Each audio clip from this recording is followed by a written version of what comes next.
Hi అండి. ఎలా ఉన్నారు? అందరూ బాగున్నారా? మేము చాలా బాగున్నామండి.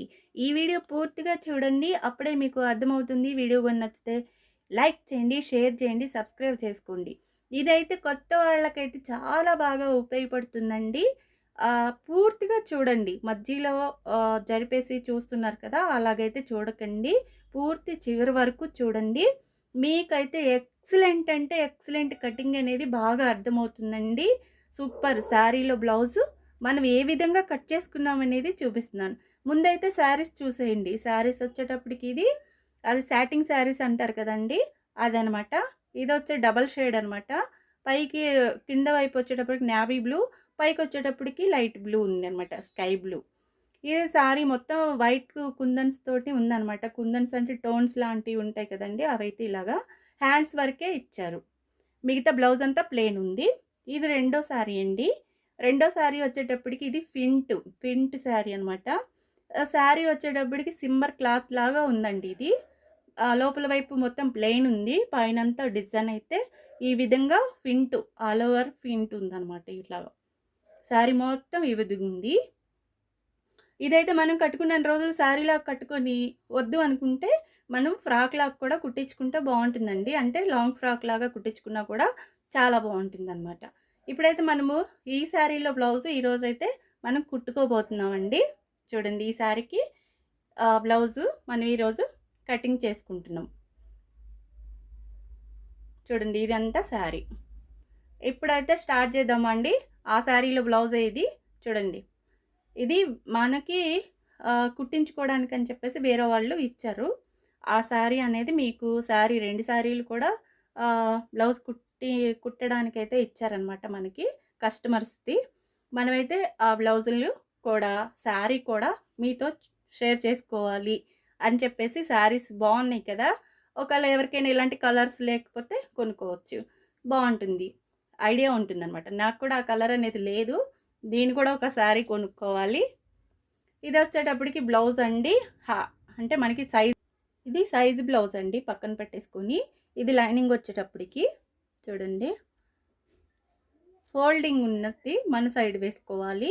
ఓపెన్ ఉండేది ఇటు సైడ్ వేసుకోవాలండి ఇలాగా. ఇలా ఫోల్డింగ్ మన సైడ్ వేసుకొని ఓపెన్ ఉండేది అటు సైడ్ వేసుకోవాలి. ఇప్పుడైతే మనం సైజు అయితే బ్లౌజ్ సైజు కొలత అయితే తీసుకోవాల్సి ఉంటుంది.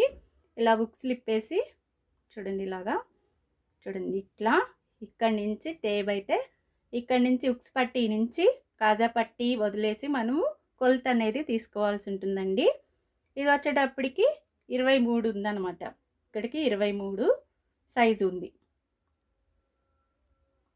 చూడండి 23కి ఇక్కడి నుంచి 4 మడతలు టేప్ అనేది వేయాలి. చూడండి ఇలాగా ఒక మడత ఇక్కడి నుంచి 4 వంతు వచ్చేటప్పటికి 4వ భాగం 6 ఇంచులు వచ్చిందనమాట. 6 ఇంచుల దగ్గర ఒక మార్క్ అనేది చేసుకోవాలి. ఇప్పుడు బ్యాక్ అనేది టక్స్ ఉంది కదా! ఆ టక్స్‌కి 1/2 ఇంచు ఇలాగ మార్క్ చేసుకున్న తర్వాత ఇక్కడ ఖర్చు తీసుకోవాల్సి ఉంటుందండి. నేనేం చేశానంటే 3 ఇంచులు ఖర్చు అనేది 10 ఇంచులు మొత్తం టోటల్ 10 ఇంచులైతే తీసుకున్నాను నడుము లూజు. అంటే ఇట్లా డబల్ ఫోల్డ్ మీద 10 ఇంచులకైతే మార్క్ చేశాను. ఇప్పుడు పొడవు చూసుకోవాలండి. బ్లౌజ్ పొడవు ఎంతుందో చూడండి ఈ విధంగా 12.5 ఉంది. 12.5 అంటే మనం ఖర్చు తీసుకోకుండా 12.5 మొత్తం కుట్టిన తర్వాత బ్లౌజ్ సైజు ఉంది. పొడవు వచ్చేటప్పటికి 12.5. పై వైపున కింద వైపున ఖర్చు అనేది ఉంటుంది కదండి. ఖర్చు కూడా కలుపుకొని మనం 13 ఇంచులకి ఒక మార్క్ అనేది చేసుకుంటున్నాం ఈ విధంగా. ఇప్పుడు ఇక్కడి నుంచి ఇలాగ ఒక లైన్ అయితే కొట్టేయండి. ఇలా కొట్టేసిన తర్వాత ఇక్కడి నుంచి మనం ఖర్చు తీసుకున్నాం కదా ఎక్స్ట్రా, అక్కడి నుంచి పై వైపుకి ఒక డబ్బా షేప్లో మార్కింగ్ అనేది చేసుకోవాలి. చూడండి ఇలా మార్క్ చేసుకున్న తర్వాత మనం ఈ పొడవు చూసుకుంటున్నాము. ఈ పొడవు వచ్చేటప్పటికి ఇది పావు తక్కువ 4 ఉంది. నేనైతే 4.5 అయితే తీసుకున్నానండి. 4.5 అంటే కింద వైపున ఖర్చులోకి అలాగే పై వైపున ఖర్చులోకి కలిపి 4.5 తీసుకున్నా. 4.5 తీసుకొని ఎక్స్ట్రా మనం ఎంత తీసుకున్నాం అనేది ఇక్కడ మార్క్ చేస్తున్నాను. 1 ఇంచ్ అయితే ఎక్స్ట్రా ఉంది ఇందులో. 12.5 బ్లౌజు 13 ఇంచులు తీసుకున్నాం. 1/2 ఇంచ్ ఎక్స్ట్రా ఉంది. 1/2 ఇంచు 12.5 అంటే మొత్తం 1 ఇంచ్‌కి అయితే నేను కింద వైపున మార్కింగ్ అనేది ఈ విధంగా చేశాను. ఇప్పుడైతే మనము ఆర్మ్ రౌండ్ చూసుకోవాలండి. ఆర్మ్ రౌండ్ ఇది హై నెక్ కదా, బోట్ నెక్ లాగా తీసుకున్నారు కాబట్టి ఇది నెక్ వచ్చేటప్పటికి 6 ఇంచులు పెట్టారు. 6 ఇంచులు కాకుండా మనము 5 ఇంచుల దగ్గరికి అయితే ఇలాగ ఆమ్ రౌండ్ మార్కింగ్ అనేది చేసుకోవాలండి.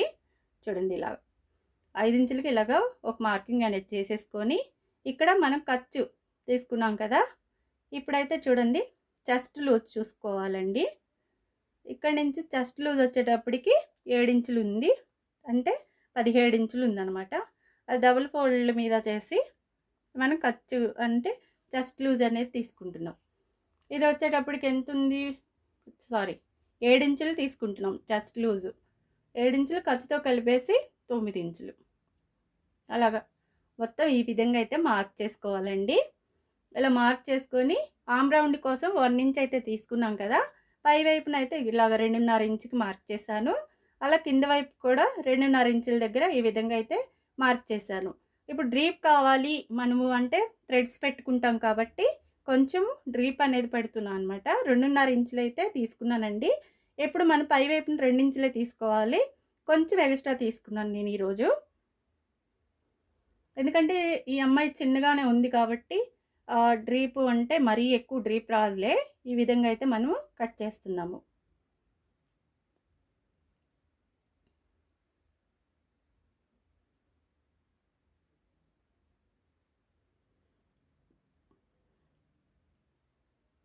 చూడండి ఇలా రౌండ్ నెక్కే తీసుకున్నాం మనము.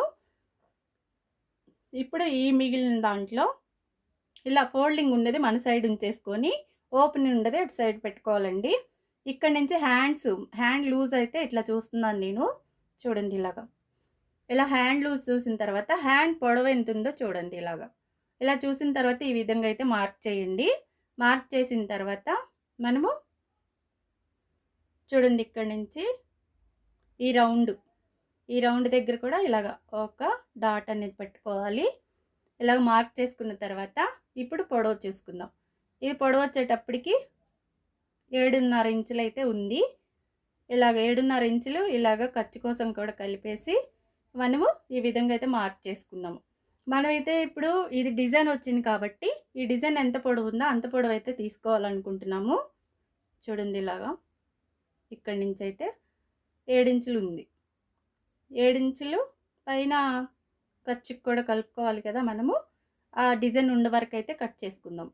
ఇప్పుడే ఇదైతే ఇలా మార్క్ చేసుకోవాలండి. ఇక్కడ 3 ఇంచుల దగ్గర ఒక మార్కింగ్ అనేది చేసుకోండి, అంటే డౌన్ కోసం. ఇలా మార్క్ చేసుకొని ఇదంతా ఇలాగ హ్యాండ్ లూజు అలాగే హ్యాండ్ ఖర్చు ఈ విధంగా అయితే మార్క్ చేసుకోవాలి. ఇక్కడ 1 ఇంచ్ ఇలాగ వదిలేసుకొని ఇక్కడి నుంచి ఇలా షేప్ అనేది గీయాల్సి ఉంటుంది. హ్యాండ్ షేప్ అనేది మార్క్ చేసుకున్న తర్వాత ఇక్కడి నుంచి మనము కట్ చేసుకోవాల్సి ఉంటుంది. చూడండి ఇలా కట్ చేసుకోవాలి. దీనికైతే ఏం జాయింట్లు అయితే పడవు, ఎందుకంటే చిన్నపిల్లే కదా, చిన్న హ్యాండ్సే కదా, అందుకని జాయింట్లు అయితే ఏం లేదు. ఇలా ఎక్స్ట్రా ఉన్నదైతే నేను ఈ విధంగా అయితే కట్ చేశానండి. ఇక్కడ మనము ఖర్చు కోసం అయితే ఉంచాం కదా, అక్కడ టక్స్ పెట్టేసేయండి. ఇలా షోల్డర్ పైన కూడా ఒక టక్స్ అనేది ఇవ్వాలి, అది హ్యాండ్స్కి. ఇప్పుడైతే మనము ఫ్రంట్ భాగం తీసుకోవాలండి. ఫ్రంట్ భాగం తీసుకునేటప్పుడు బ్యాక్ పార్ట్ అనేది ఇలా వేసి పై వైపుకి 2 ఇంచులు అనేది ఫోల్డ్ చేయాలండి. ఇది ఎందుకంటే మనము షేప్ బెల్ట్ తీసుకుంటాం కాబట్టి ఇలాగైతే ఫోల్డ్ చేసేసి ఈ మూలలు ఎక్కడ మనకు మూల ఉందో ఆ సైడ్ అయితే వెయ్యాలి. వేసిన తర్వాత ఇలాగ పై నెక్ మనము ఫ్రంట్ నెక్ అనేది 6 ఇంచులకి మార్క్ చేస్తున్నాము. ఇలా బ్లౌజు అంటే మనం బ్యాక్ పార్ట్ ఎలా అయితే కట్ చేసుకున్నామో ఆ విధంగా అయితే ఇలాగ మార్క్ చేసుకోవాల్సి ఉంటుందండి. ఇలాగ చుట్టూతా మనం మార్క్ చేసుకోవాలి. ఇలాగ చూడండి ఇక్కడి నుంచి ఇలాగ మార్కింగ్ అనేది చేసుకోవాల్సి ఉంటుంది. ఇలా మార్క్ చేసుకున్న తర్వాత ఇప్పుడు టేప్ తీసుకొని ఇక్కడ 2 ఇంచులకి పై వైపుకి మార్క్ చేసుకోవాలి. ఇక్కడ మధ్యలో వచ్చేటప్పటికి 12 ఇంచులకు ఒక మార్కింగ్ అనేది చేసుకోవాలి. ఇలా 12 ఇంచులకు మార్క్ చేసుకొని వచ్చేటప్పటికి 1/2 ఇంచ్ మార్కింగ్ అనేది చేసుకోవాలి. ఈ విధంగా అయితే మార్క్ చేసుకోవాల్సి ఉంటుందండి. ఇది ఆమ్ లోత్ అండి. అంటే మన ఫ్రంట్ భాగం లోత్ అనేది తీసుకుంటాం కదా, కొంచెం హాఫ్ ఇంచ్ అయితే ఇలాగ మార్క్ చేసేసుకోండి. నేను ఫ్రంట్ భాగం నెక్ అయితే రౌండ్ నెక్కే ఇస్తున్నాను. మీరు ఇష్టమండి, రౌండ్ నెక్ అయినా తీసుకోవచ్చు, లేదంటే స్పేర్ నెక్ అయినా, మనకి ఏ నెక్ కావాలంటే ఆ నెక్ డ్రా చేసుకోవాల్సి ఉంటుంది. ఇలాగా మొత్తం మనం ఏ విధంగా అయితే మార్క్ చేసామో ఆ విధంగా అయితే మనం ఈ విధంగా కట్ చేసుకోవాల్సి ఉంటుంది. చూడండి, ఇలాగా కట్ చేసుకున్న తర్వాత ఈ మిగిలిన పీస్లో మనం షేప్ బెల్ట్ అనేది తీసుకోవాలండి. షేప్ బెల్ట్ కోసం ఈ విధంగా ఫోల్డ్ చేసాము. ఇలా ఫోల్డ్ చేసేసి ఇక్కడి నుంచి 3.5 ఇంచులకి మార్క్ చేశాను. మధ్యలో వచ్చేటప్పటికి 3 ఇంచులు, ఈ చివరికి వచ్చేటప్పటికి కూడా 3 ఇంచులు. ఇలాగా మధ్యలో వచ్చేటప్పటికి పావు తక్కువ 3 ఇంచులకి మార్క్ చేసుకోవాలి. ఈ చివరికి వచ్చేటప్పటికి 3 ఇంచులు మార్క్ చేసుకొని ఇక్కడి నుంచి ఇలాగైతే కట్ చేసుకోవాల్సి ఉంటుంది. ఇది వచ్చేటప్పటికి నడుం బెల్ట్ అండి. ఇదిగో చూడండి, ఈ విధంగా నడుం బెల్ట్ అనేది తీసుకున్నాము. ఇది కూడా 10 ఇంచులు ఉందండి. అంటే టోటల్ 20 ఇంచులు వస్తుంది, సరిపోతుంది అనమాట. ఎందుకంటే మనము బ్యాక్ వైపు టక్స్లు కూడా వేస్తాం కాబట్టి ఇది కరెక్ట్గా సరిపోతుంది. ఇప్పుడు ఇది ఇందులో వచ్చేటప్పటికి మనం క్రాస్ పీసెస్ అనేది తీసుకోవాలి. మిగిలిన పీస్లో అంటే మిగిలిన క్లాత్లో అయితే క్రాస్ ముక్కలు అనేవి తీసుకోవాలి. ఇప్పుడు ఫస్ట్ మనము ఇలా డిజైన్ వచ్చిన హ్యాండ్స్కి అయితే చూడండి,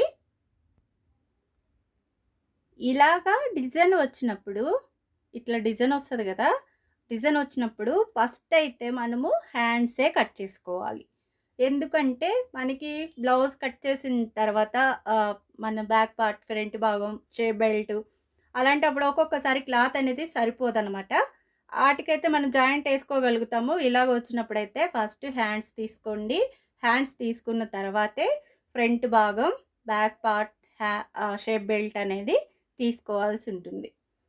చూడండి, నేనైతే ఫస్ట్ హ్యాండ్స్ కట్ చేశాను. నేను ఇలా పెట్టాలి అనుకుంటున్నాను, ఇంత వాటికి ఈ డిజైన్ వచ్చిన వరకే పెట్టాలనుకుంటున్నా. ఈ పైన ఉన్నదైతే మనము డోరీ కోసం వాడుకుంటే బాగుంటుంది అనుకుంటున్నానండి. ఎలా ఉంటుందో మీరు కామెంట్ చేయండి. కామెంట్ చేస్తే మనం ఆ పీస్ అనేది డోరీకి వాడదాము, లేదంటే అలా హ్యాండ్స్ ఫుల్ హ్యాండ్స్ లాగా కుట్టేస్తే బాగుంటుంది. నేను అయితే డోరీకి వాడదాం అనుకుంటున్నానండి. డోరీ కంటే డోరీ చివరన వస్తాయి కదా, అలాగా టాజల్స్ లాగా వేసుకోవడానికి అని చెప్పి చూస్తున్నాను, వేస్తే బాగుంటుందని. కానీ హ్యాండ్స్ అంతవరకు అయితే పెట్టాలి. ఇప్పుడు మనం ఈ మిగిలిన క్లాత్లో అయితే మనం నీట్గా ఫోల్డ్ లేకుండా చూసుకొని మడతలు అనేవి సమానంగా చూసుకోవాలండి. చూసుకొని ఈ విధంగా అయితే మనం బ్యాక్ పార్ట్ ఫ్రంట్ భాగం అలాగే షేప్ బెల్ట్ చూడండి ఇలాగైతే కరెక్ట్గా వస్తుంది. చూడండి, ఇలా వేసుకొని ఇప్పుడైతే కట్ చేసుకోవాల్సి ఉంటుందండి. నేను అటు చివరి నుండి కట్ చేస్తున్నాను కాబట్టి ఇటు వచ్చి కట్ చేయలేకపోతున్నా. మీరైతే ఏం చేస్తారంటే ఇట్లా ఇటు సైడ్ కూడా మీరు ఇటు జరిగి కట్ చేసుకోవచ్చు, లేదా మీకు దగ్గరికి జరుపుకొని కట్ చేసుకోవచ్చు అనమాట. నేను వీడియో తీస్తున్నాను కాబట్టి నేను ఈ చివరికి రాలేదు, లేదంటే ఇక్కడ కొంచెం బారుగా క్లాత్ మిగులుతుంది, అది డోరీ కోసం ఉపయోగపడుతుందండి. డోరీ కుట్టుకోవాలనుకుంటే ఆ క్లాత్ అనేది ఉపయోగపడుతుంది, కట్ చేయకుండా మనం పొడవులో క్లాత్ తీసుకోగలుగుతాము. నేను ఆ చివరికి ఉండి కట్ చేశాను కాబట్టి నేను ఈ క్లాత్ అనేది వేస్ట్ చేస్తున్నాను. మీరైతే ఇలా చేయకండి. ఒకవేళ మీకు క్లాత్ ఎక్స్ట్రా మిగిలితే పొడవులో డోరీ కోసం తీసుకుంటే బాగుంటుంది. అంటే వీడియో తీస్తున్నాను కాబట్టి నేను ఈ విధంగా కట్ చేస్తున్నాను. మీరైతే దగ్గరికి జరుపుకొని కట్ చేయండి. కట్ చేస్తే మీకు క్లాత్ అనేది మిగులుతుంది. చూడండి, బ్యాక్ పార్ట్ ఫ్రంట్ భాగం హ్యాండ్స్ అలాగే షేప్ బెల్ట్, ఇవన్నీ చిన్న చిన్న పీసెస్ అన్నీ వేస్ట్గా పడేయద్దు. ఎక్కడైనా జాయింట్ పడితే మనకి కొంచెం హెల్దీ పర్సన్స్కి అయితే బ్లౌజ్ అనేది సరిపోదు కాబట్టి ఇలా చిన్న చిన్న పీసెస్ అనేవి వేస్ట్ చేయకుండా జాగ్రత్తగా ఉంచుకోవాలి. ఈ మిగిలిన పీస్ ఉంది కదండి, ఈ మిగిలిన క్లాత్లో అయితే మనము క్రాస్ పీసెస్ అనేవి తీసుకోవాల్సి ఉంటుందండి. ఇంతేనండి, చాలా సింపుల్గా చాలా ఈజీగా కటింగ్ అనేది నేర్చుకోవచ్చండి. కొత్త వాళ్ళకైతే చాలా బాగా ఉపయోగపడుతుంది. ఉపయోగపడుతుందని భావిస్తున్నానండి. మీ అందరికీ థ్యాంక్ యూ అండి.